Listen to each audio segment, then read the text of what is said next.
प्रेम से बोलो गोविंद भगवान की जय. Sisters and brothers, namaskar and welcome to our Sunday morning satsang. As usual, we commence with the recitation of our opening pratana, our opening prayer, as we seek the grace and blessings of Bhagwan Sri Krishna. Clasp your hands and let us chant.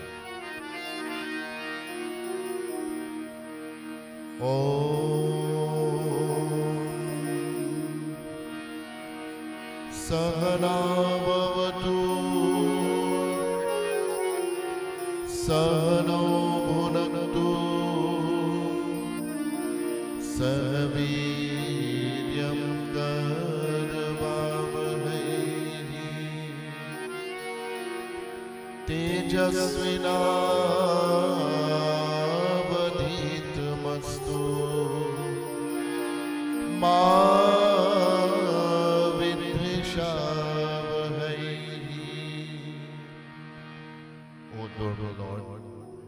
just as thou art our most gracious protector, so may we, thy devotees, readily and grudgingly be the protectors of each other's welfare. Give us thy grace, that we may always glorify and entreat thee alone, considering only thee to be our Father, Mother, Friend, and Supreme Preceptor. May we have the intelligence to realize that there is none equal to thee or greater than thou art. By thy grace, may our daily lives be characterized by sincere mutual love and cooperation. Give us the heart that we may never be unconcerned at the sight of the sufferings of our brethren, that we may rid our countrymen of all inclinations to hearsay and strife, and promote brotherly love. Hari Om Shanti, Shanti, Shanti, Hari Om Tat Sat. Together we chant at the feet of Bhagwan. Sri Radhe,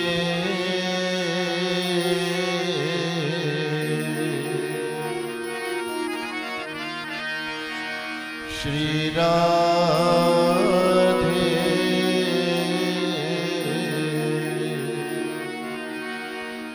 Radhe Radhe, Priye Priye. Shri Radhe, Shri Radhe, Radhe Radhe, Priye Priye. Sri Radhe, Sri Radhe, Radhe Radhe. Shri Radhe,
And now we commence Sandhya. Om Hasta Prakshalanam Shamarpyami Govindaya Namaha. Om Keshavaya Namaha Swaha. Narayanaya Namaha Swaha. Madhavaya Namaha Swaha. Apavitro pavitrava sarvastham gato piva yasmarit pundarikaksham sarvabhyam tarasuchi. And now we touch the various limbs and organs of our bodies. Om Vamyasya Yastu. O Lord, may our tongues and all the organs of utterance be ever blessed with the full power of speech. Om Nasurmi Pranurastu. O Lord, may our nostrils be the receptacles of healthy, vital air. Om Akshurami Chakshurastu. O Lord, may our eyes be ever blessed with perfect power of sight. Om Karanyomi Srotamastu. O Lord, may our ears be ever blessed with perfect power of hearing. Om Bahurami Balamastu.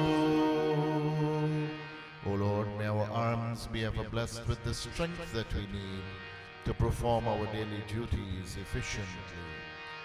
Om Urvomi Ojavastu. O Lord, may our thighs be ever blessed with the strength necessary for quick motion and endurance in travel. Om Arishtani Miyangani Tanastanvami Sahasantu. Almighty Lord, we ask you to bless every organ, limb and organ of our bodies. Together we chant and recite Gayatri Mantra. Our scriptures tell us that when we chant, when we recite Gayatri Mantra, it will help to destroy the three knots that bind us to this material world. And the three knots are ignorance, lust, and bad karmas. When you chant, when you recite Gayatri Mantra with intensity and confidence, it will help you in a great way to overcome, to release yourself from the three knots of life. So let us chant Gayatri Mantra. Om Agakshe Varde Devi Akshare Brahmavadini Gayatri Jagat Mata Vishwayoni Namostute. We chant together. Om Bhurbhuvah Swah Tatsaviturvarenyam Bhargo Devasya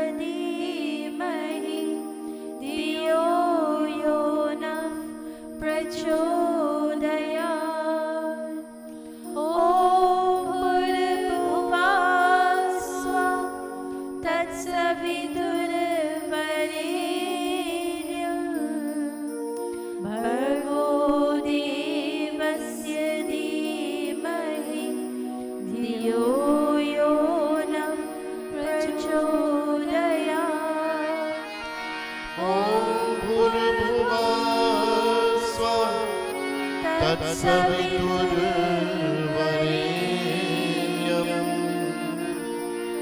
भर्गो देवस्य धीमहि धियो यो नः प्रचोदयात्। O Divine Mother, Giver of life, Remover of pains and sorrows, Bestower of happiness, and the Creator of the universe, the most luminous, pure, and adorable, we meditate on Thee. May Thou inspire and guide our intellect in the right direction. Hari Om Shantihi, Shantihi, Shanti, Hari Om Tat Sat. Prem se bolo Gayatri Mata ki Jai.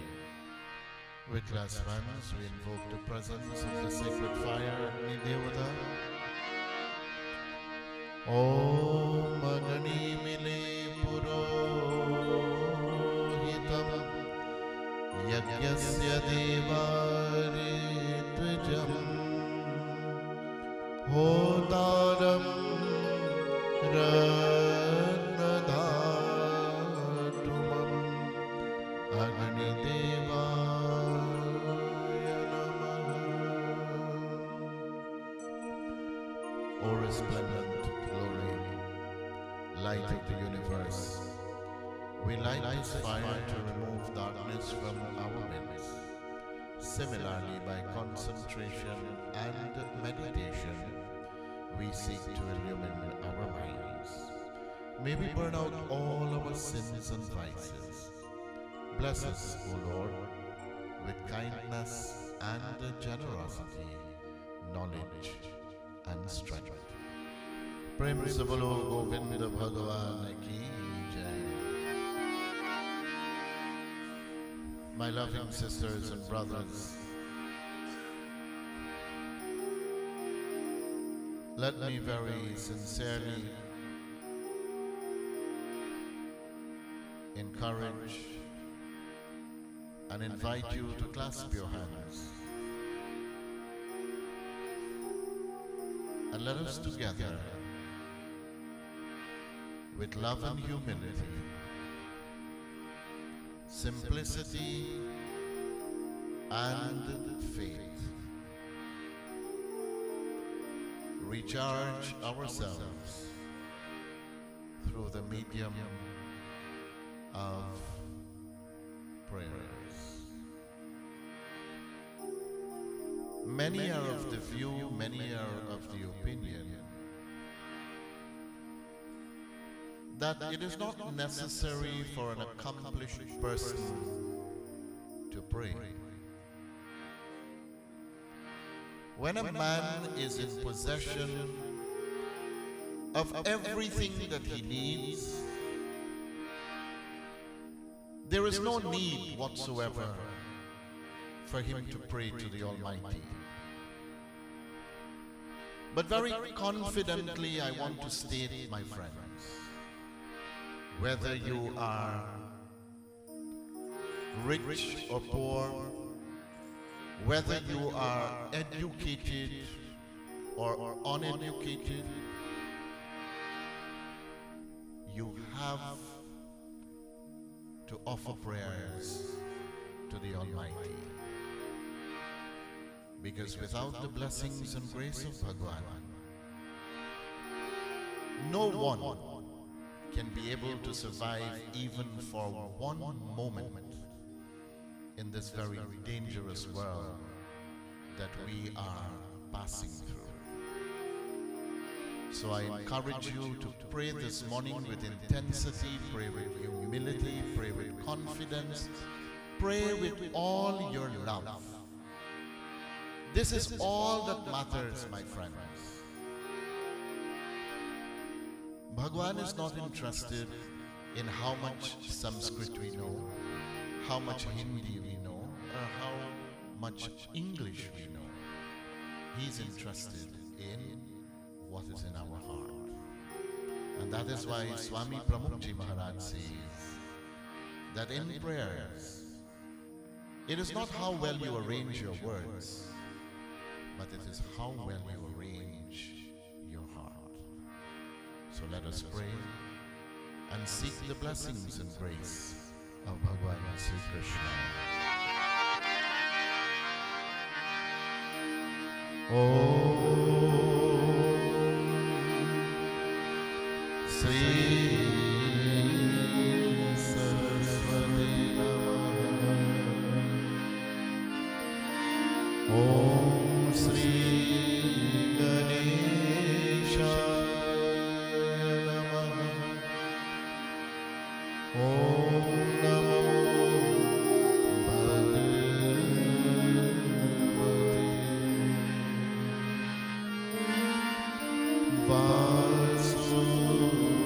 Vasudeva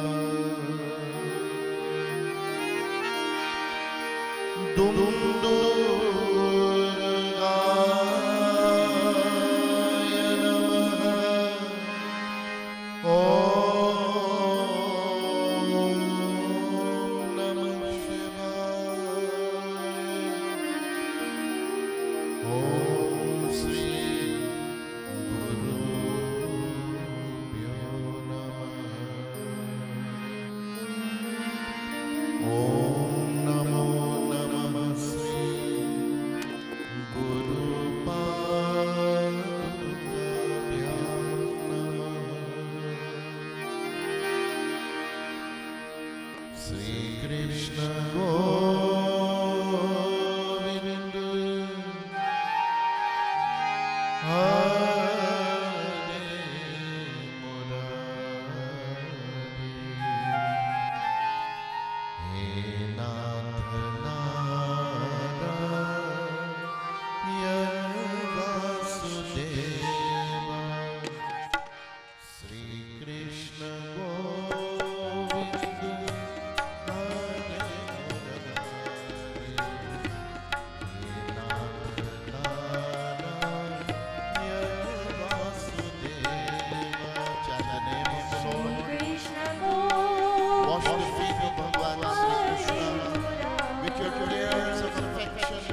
प्रेम से बोलो गोविंद भगवान की जय.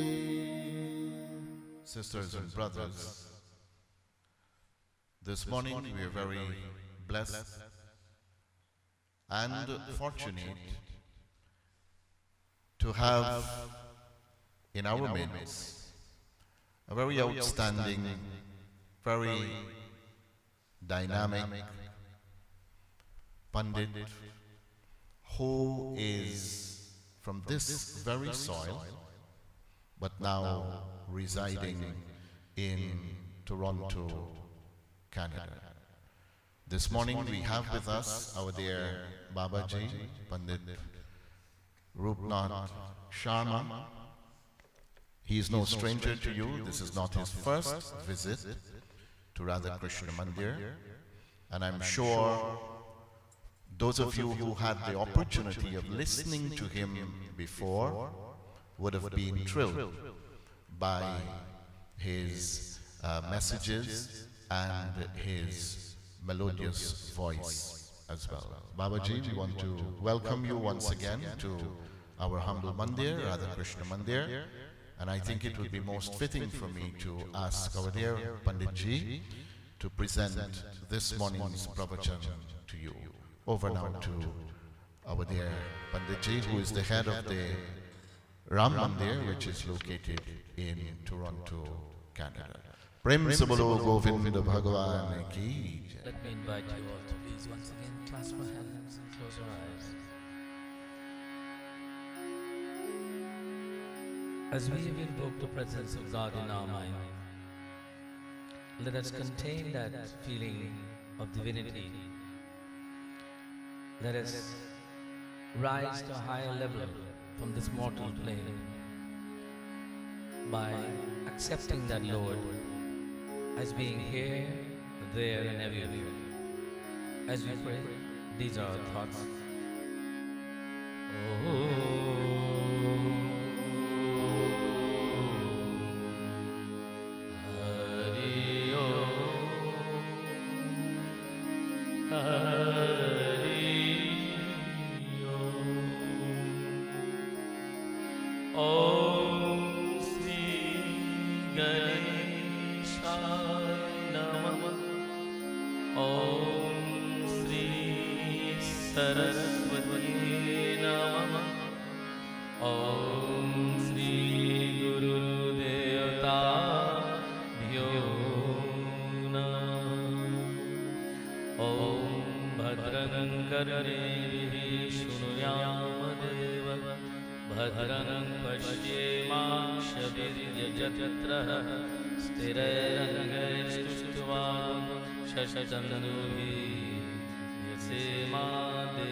Swasti Naharusha Vishwaveda Swasti no Starvarikshani Swasti no Brihaspati Vidatu Om Shanti Shanti Shanti Hari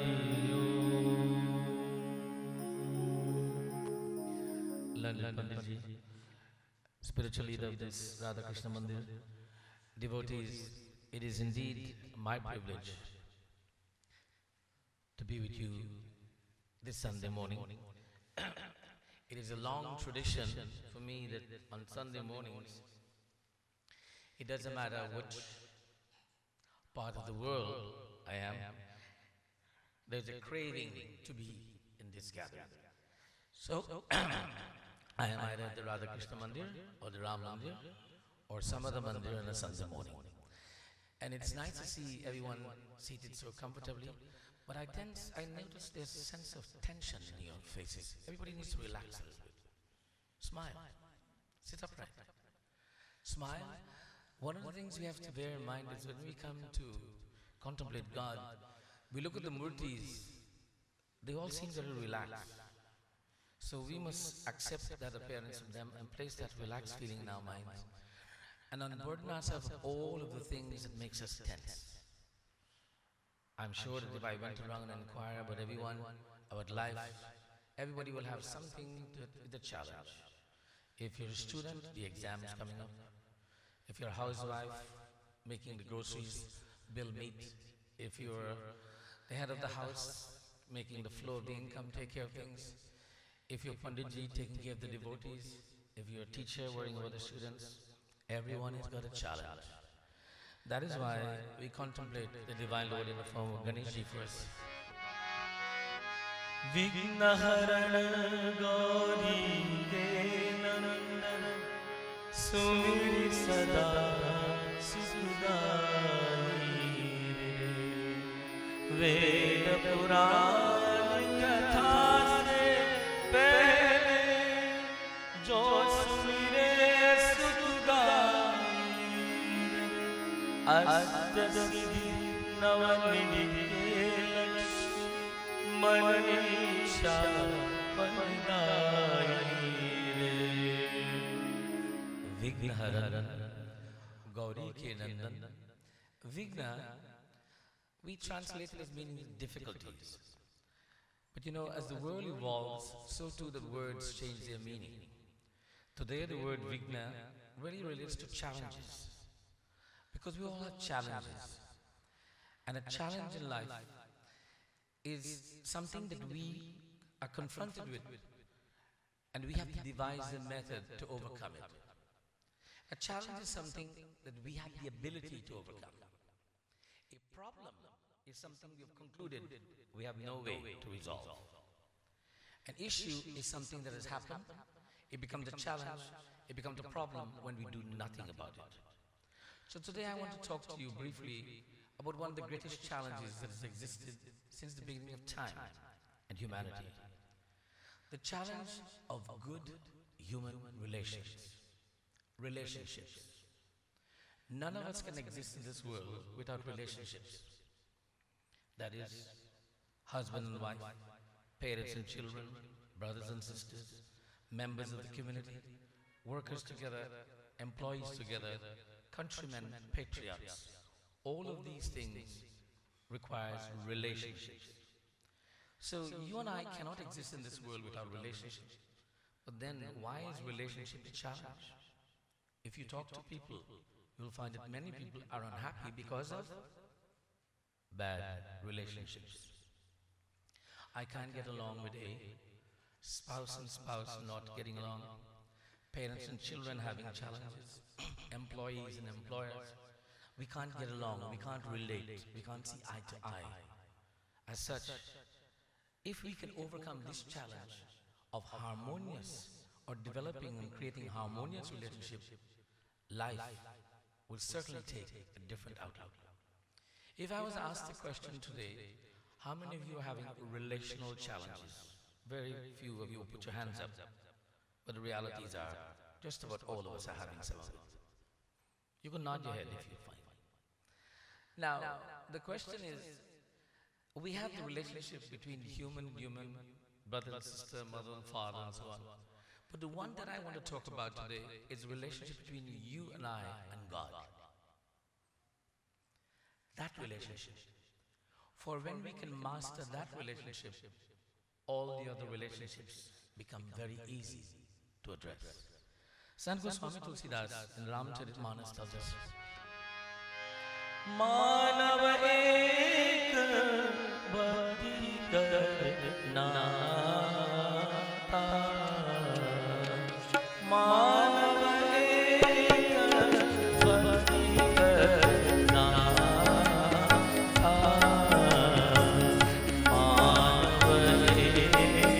ek bhakti karna tha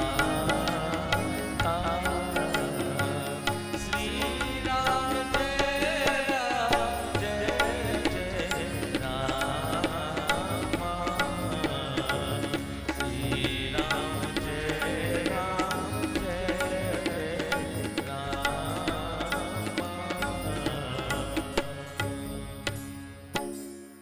Bhagwan Sri Ram, in his dialogue with Severi, declares to her that, "O Severi, although you've declared to me, my Adham Senari, you've declared to me that you are the lowest of the lowest of the lowest being I declare to you, Siri, that none of these materialistic status, your position, your wealth, your parents, your status in society, none of these things have relevance to me.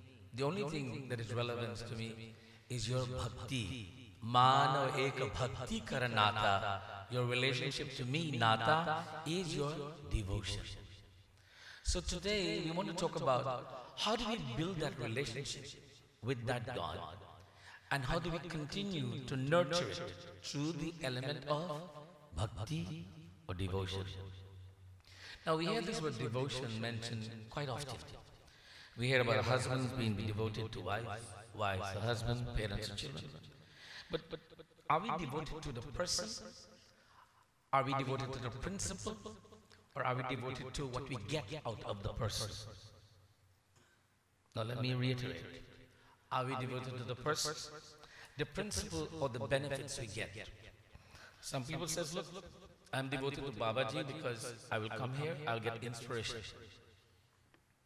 I will get guidance, I will get siksha. Some people is devoted to a businessman because through the businessman connection, they will get cheap groceries, or they will have good connections. Some people are devoted to their accountant because he will help them to avoid paying taxes. You don't do that in this country, do you? Avoid paying taxes. That's supposed to be a joke. As such, we all have different levels of devotion, but for different reasons. But devotion must be without reason to God. Devotion must be a thank you to God. We are devoted because we owe so much to you, Lord. Now, how can we clearly accept that we owe so much to God? In reality, we all declare this, make this declaration every day. We say a prayer. And we make this declaration by saying, Tvameva mata cha pita tvameva tvameva bandhu cha saka tvameva vidya dravinam tvameva sarvam mama deva deva tvameva sarvam mama deva deva. हे प्रभु, आप ही माता, पिता, भाई, बंधु, प्रीतम, परिवार सर्वस्व है. Oh God, you are my mother, you are my father, you are my brother, you are my sister, you are my friend, you are Mama Deva Deva. We are declaring our relationship to God. And we are declaring that God is related to us in every attribute. If we make this declaration, then how come we're not closely related to God? If you're told today that you're introduced to someone and said, this is your father's brother you didn't know, this is your mamu that you did not know, this is the sister that you did not know, and now here they are all in front of you, the joy that will come to your heart, oh my, all of this family I have, and I didn't know. Or you can ask the question, so they are my family, what am I going to get from them? If I can get something from them, I want to know them, but if I can't get anything, so what? Many of us deal with God in the same way. So what am I getting from God? What does God give me? Let's ponder that thought for a moment. What does God give us? Life. The ability to exist. This prana, the breath. Without this oxygen, we cannot exist. You know, in Guyana, how many utility bills do you get? You get one for light, you get one for telephone. What else do you get one for? Water? Oh, you pay for water also, right? Oh yes, that's right. Water is a big thing. So you get for light, for telephone, water. Just imagine tomorrow morning, you get in your mailbox another bill for oxygen that you breathe every day. And the bill is coming from Bhagwan headquarters. He says, you've been breathing all the time, you haven't paid anything.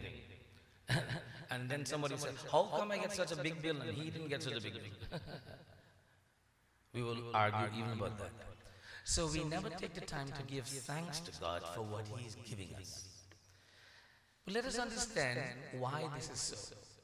Why is it that we cannot nurture this relationship without when there is a demand for the relationship?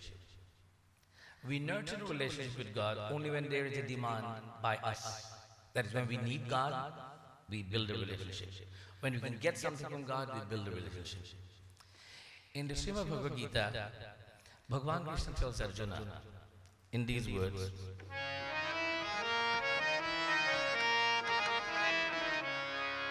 Sri Krishna Vasudevaya Govindaya Namo Namo. All together, Sri Krishna Vasudevaya Govindaya Namo Namo. The Lord says, Chaturvida Vajateva Jaskriti Arjuna Arto Jigyasu Arthati Jnani Cha Parashava. Sri Krishna Vasudevaya Govindaya Namo. Bhagavan Krishna says, Chaturvida Vajante Mam. 4 classes of people pray to me. Of this humanity, 4 classes of people pray to me. Whenever we hear classifications and we hear 4, we think immediately of Brahman, Kshatriya, Vaishya, Shudra. This is not what he means. Then we may think maybe he means the black people, the white people, the brown people, and the yellow people. That's not what he means.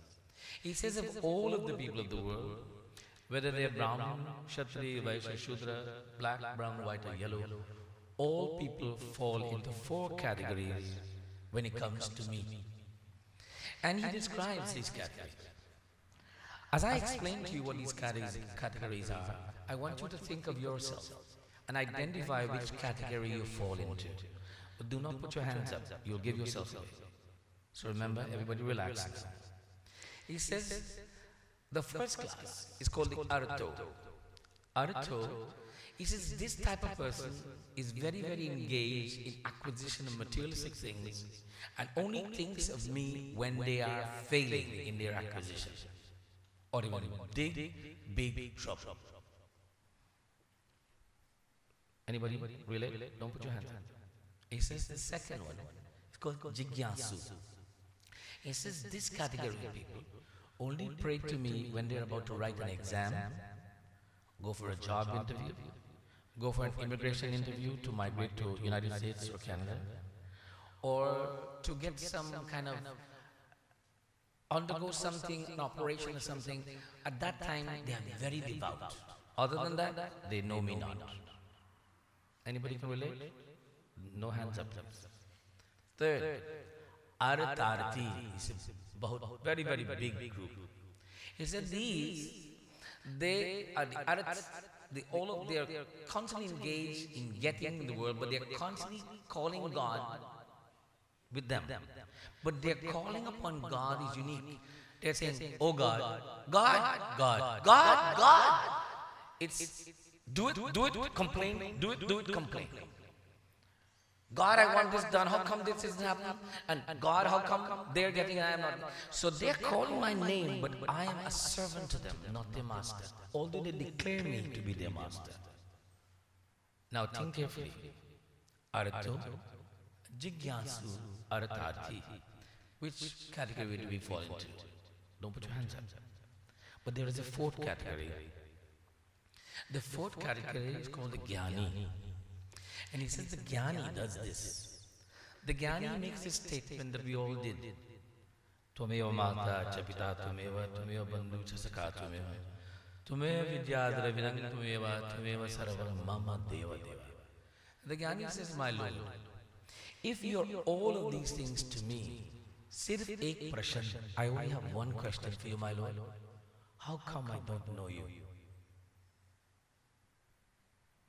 The Jnani spend their entire life identifying and glorifying God in their mother and father, appreciating God in their brother and sister, recognizing and accepting God in everything around them. And the Lord says, Satcha me priya. He says, that's the one who loves me. All the others like to use me.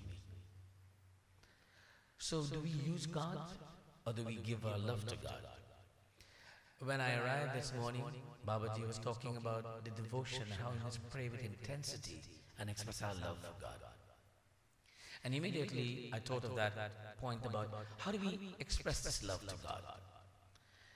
You know, many of us have a real,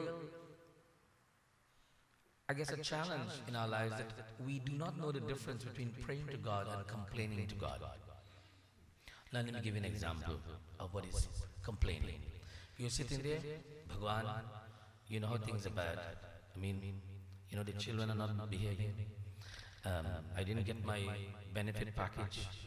And I am telling God all of these things. Just picture God is saying, I know, I know, I know. Because He knows everything. Why are you telling me this stuff?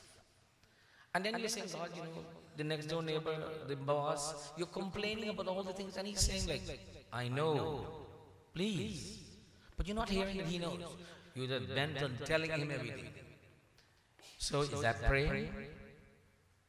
What do you call that? We have a few words for it, but we can't use it in the mandir. You're complaining. And then there are those who go to God thinking that He is a complaint department. He has a complaint bureau. You know, some of us, we want to complain. And Bhagwan does not have a complaint department. He doesn't receive complaints. Believe that? He doesn't receive complaints. He says, because you can't complain to me because I already know the problem. What you need to do is to appeal to me with love so I can help you to solve the problem. I'm not going to solve it for you. Many of us believe that God will solve our problems. Many of us believe our big brother, because of the good relationship, he'll solve our problems. We get into trouble and go to big brother, go to big sister. I must tell you, when I was growing up in Guyana, I went to St. Stephen's School. And in those days, it was a different time politically, when you had to watch who you walk with and who you didn't walk with. And I remember that if I get into trouble, I used to just call her my big sister. And she'd take care of them without any problem. When she came up there, she'd thump them a couple of times. And don't touch my brother. So we all want to do the wrong things and default to our big brother. We want to make the errors and the impieties and go to God and say, help me out. God doesn't pay anybody's taxes, by the way. He doesn't do that. He doesn't pay mortgages. He doesn't pay charge card bills. He doesn't pay for driving errors. He doesn't pay for violations. He doesn't pay anything.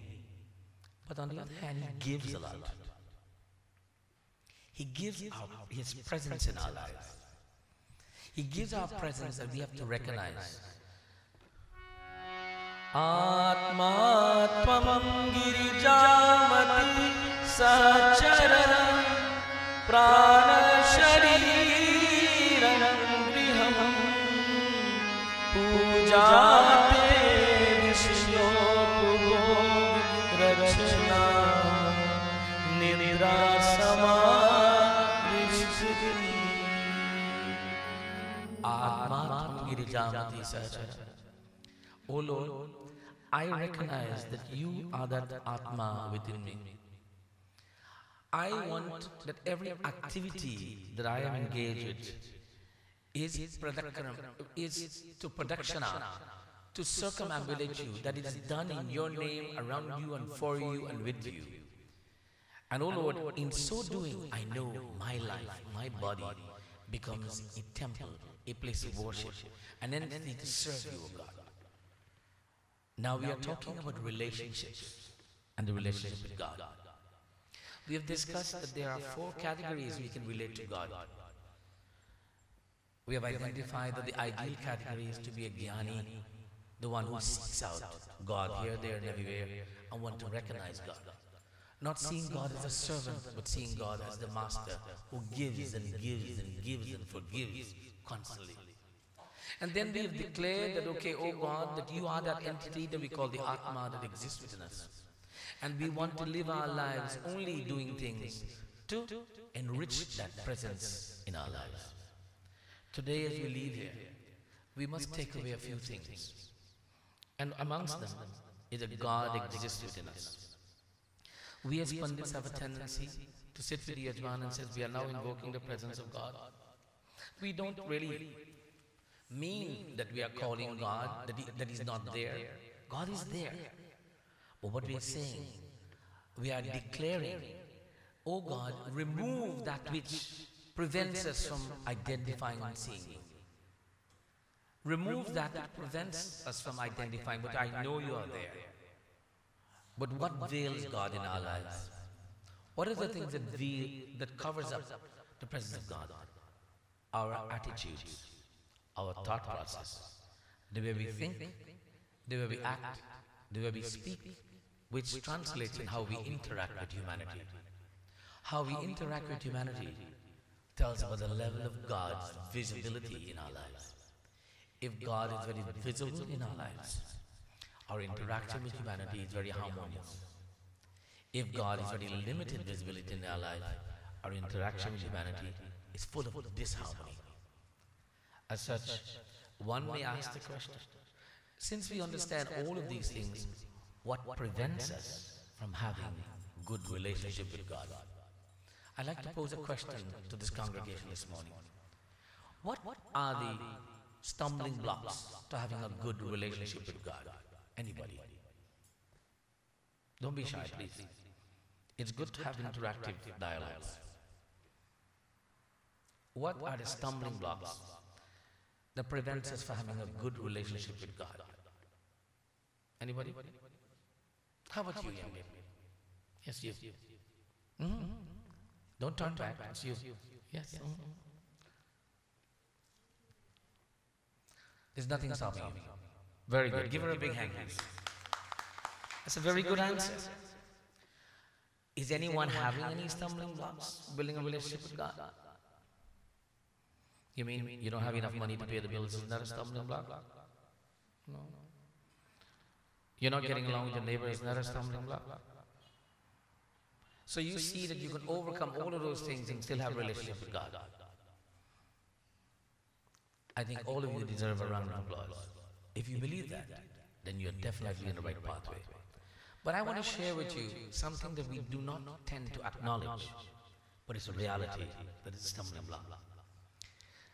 And this is called मत कर तू अभिमान रे बंदे झूठी तेरी शान मत कर तू अभिमान मत कर तू अभिमान रे बंदे झूठी तेरी शान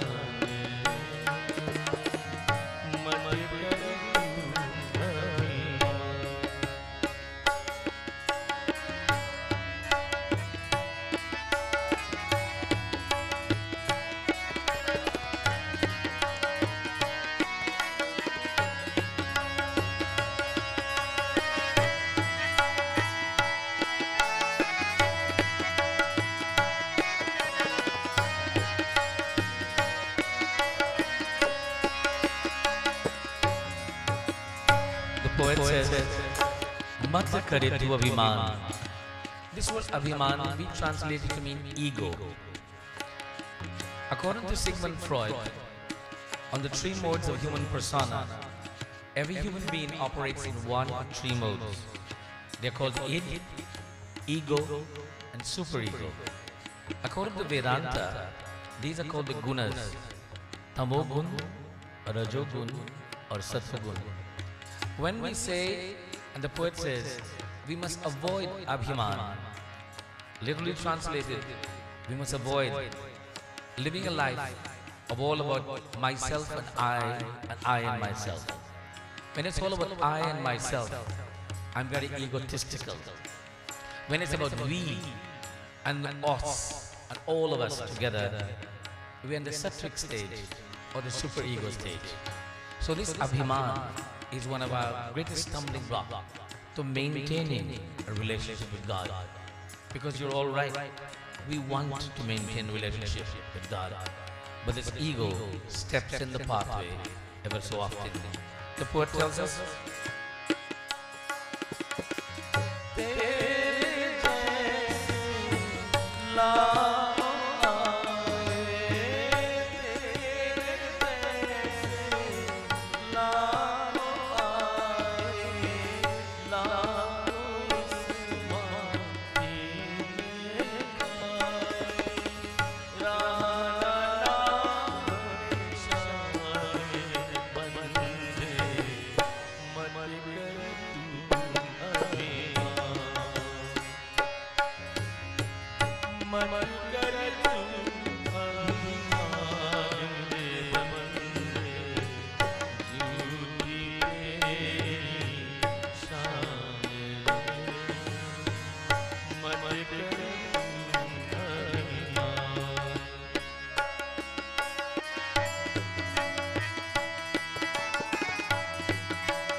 तेरे जैसे लाखों आए, लाखों इस माथे में जाए. He says, before you and I, thousands have come and thousands have departed. Those who have lived with Abhiman, रहा ना नाम निशान रे बंदे. Their names are erased from those who know them. The minute they depart, because of their Abhiman, no one wants to remember them. As such, their names are erased. मत करी तू अभिमान. Do not live in this state.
अंधकार निराला, बाहर उजला, भीतर काला. This world that we live in, it is described as Maya, Bhagwan ka Maya. Maya means anything we can perceive mentally, that we can see physically, that we can touch, taste, smell, or experience. All of the above is Maya. He says you and I become a victim of this Maya. We either eat too much, we sleep too much, we drink too much, we work too much, we want too much, we have too much, we demand too much. And because of this, we are victimized by Maya. And this victimization creates a veil over our better sense and intellect. Maya ka andhakara nidala, bahar ujla, bhitar kala. On the outside, we present to the world a bright appearance with our new clothes, our nice perfume, our makeup, our sweet words. But inside, there is a challenge. Where am I going? Why is it so? Why is it not so?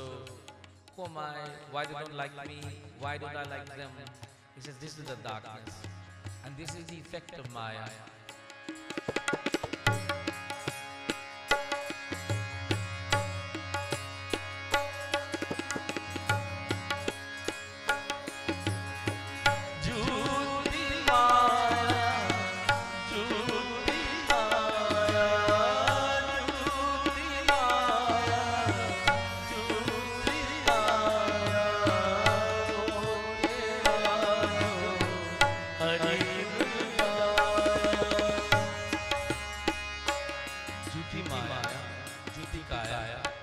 जो तेरा जो हरि गुण गाया.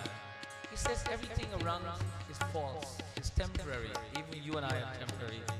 So let us enjoy this moment in this world, Hari Gunagaya, by chanting the name of Lord, and do not have abhiman.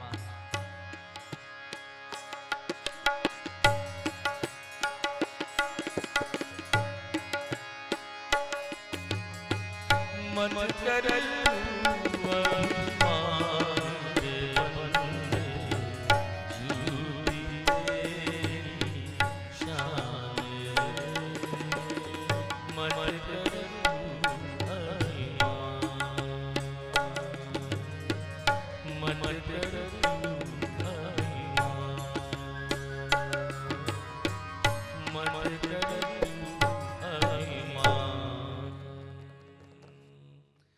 So the inherent obstacles is the element of abhiman. Now recently Hindus all over the world celebrated Holi or Bhagwan. Our subject today was relationships. How many relationships were having problem in the story of Hiranyakashipu, Prahalad and Holika? It was a big challenge of relationship to God. Prahalad once related to Bhagwan. His father wants everybody to relate to himself. His father demands of his sister Holika to do things in his name rather than God's name. And as such, because of that, where that non-harmonious relationship to God, what happens? Holika is consumed by her own power. The fire that she had control over her consumes her. Hiranyakashipu, who believed that he's beyond the wrath of God, was put to test and disposed of. All of this came about because there was a struggle for maintaining that relationship with God. Today, all of us must take a moment to reflect upon our lives and to ask ourselves the question, how well is my relationship to God? You know, when people have a wedding these days, they have this thing called a reception. You have them in Guyana, right? Wedding reception? Good. And you know, when they have a wedding, everybody's invited. But the reception, everybody doesn't get invited. You ever notice that? Because they have a hall, right? And the hall can only hold 300 people. And then the girl side said, look, we have 300 people. And the boy side said, we have 350. So guess what? 350 people have to be disconnected. How do you think they decide who's going to attend this reception? They sit down. Well, this auntie didn't give us a gift last year. She's out. That one have too many children. Don't invite them. We don't talk to them anyway. Don't invite them. And by the time we did that, we whittled down. We have what we call our quote-unquote so-called true friends and family. Imagine if Bhagwan was to have a reception. And he was to now decide who will invite. Based upon our relationship with God, of course. How many of us think will be on the list? Top priority, of course. On a rating of 10 to 0. 10 being high, 0 being low. If you were to rate yourselves, if we had to rate ourselves, where will we be? Will we be up there? Middle? Down there? But the point is, wherever we rate ourselves, remember, we need to always improve. And we must from time to time take the time to reflect in our lives and ask ourselves that question. How good is my relationship to God? And this final words. Tora man darpan tela, tora man darpan tela, sare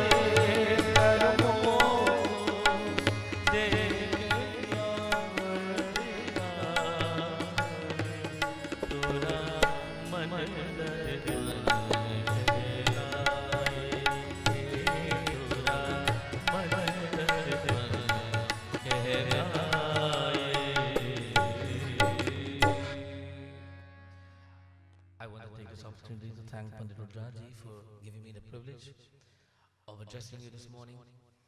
And I hope that my few words have been you can glean something from all that I've said. It's too much to gather all at the same time. But in the final words, Tora Man Darpan Kehlaya. That is, Man Darpan, the mirror of our mind. From time to time, take a look. And now, just imagine that tomorrow morning you wake up and there's no mirror in the house. Oh my God. I wonder what the world would be like if we couldn't see what we look like. Some of these ladies wouldn't go to work. They wouldn't get it. Some of the men wouldn't even leave home. Because we have spent so much time looking at ourselves in the mirror. And tomorrow morning you'll be conscious of this. You'll remember me tomorrow morning as soon as you look at the mirror. That Pandit says, how much time do I spend looking at myself? But here's what I want to share with you. Why do we look at ourselves in the mirror? I know why. I want to make sure I'm looking my best. And when I look and my hair is not set right, I fix it. I fix the collar, I do something. I'm always fixing so I can look my best. Now, if I'm looking in the mirror of my mind, which doesn't show me only how I look at that moment, it shows me how I looked yesterday, the day before, and so on. I should also be looking, am I at my best? Was I at my best? And I should also look to see how I can fix things up, that I can get better. And when I'm looking in the mirror of my mind, interestingly, I'm not looking at my looks. I'm looking at my qualities, my attitudes, and my relationship with other human beings. And when I see there in the back of my mind that my relationship was not good with A, B, or C or D because of my attitude, that is when I should say it's time to get out the comb, the brush, the perfume, and to start doing something with my spiritual life rather than my physical self. Om Shanti, Shanti, Shanti. Thank you. Prem se bolo Govind Bhagwan ki jai. Panditji, on behalf of all devotees of Radha Krishna Mandir, we would like to thank you for presenting such a dynamic message to all of us. I must say it is very timely. Your words were extremely powerful, and I hope you would have been able to influence the minds of all devotees present here, and even those who would be viewing this broadcast later today. May Bhagwan continue to bless you, and may you always be successful in your future plans and activities.